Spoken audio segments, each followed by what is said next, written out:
তাহলে এই থেকে আমরা কবর চিন্তাটাই যাই। আপনি চোখ বুঝে মনে করেন আমি এখন মৃত্যুবরণ করলাম, এই মৃত্যুবরণ করার পরে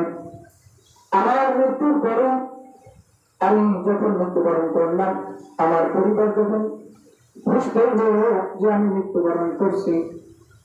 এরপরে আমার পরিবার একে ডাকবে, আরেকজনকে ডাকবে যে আসো আসো আমার স্বামী আমার বাবা মৃত্যুবরণ করছে, চলে আসো আমার স্বামীকে দাফন করে তো বলবে। এরপরে আত্মীয় স্বজনরা চলে আসবে, কেউ যাইবে মসজিদের খাটিয়ানাটা আনতে,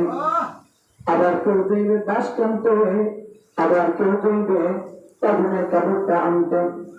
আবার কেউ গোসলের জন্য তৈরি করার জন্য, তাকে গোসল করার জন্য গরম পাতা গরম পানি করার জন্য যাইবে,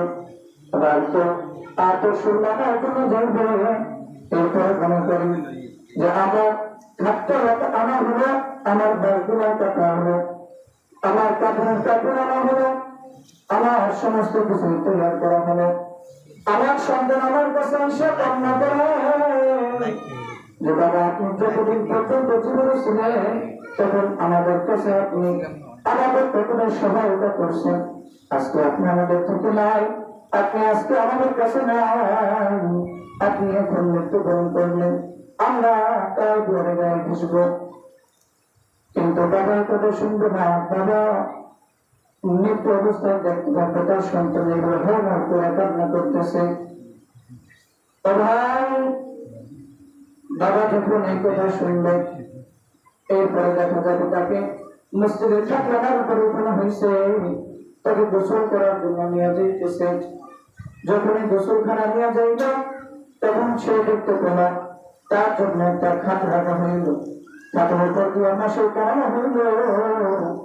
তাকে দাফনের জন্য,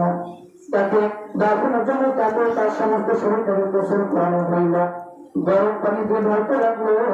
তাকে গরম পাতা দেওয়া, তাকে গরম পাতা দেওয়া, তাকে ঘষতে লাগলো। এরপরে আপনি ওই স্বামী মনে করলেন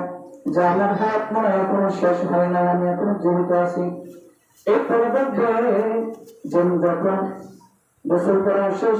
তার খাটিয়াটা নিয়ে আবার বাড়ির সামনে নিয়ে গেল, কতক্ষণ হাজির হয়ে গেল, হাজির হয়ে বলল এই লোকটা কতই না ভালো ছিল, কতই না ভালো ছিল,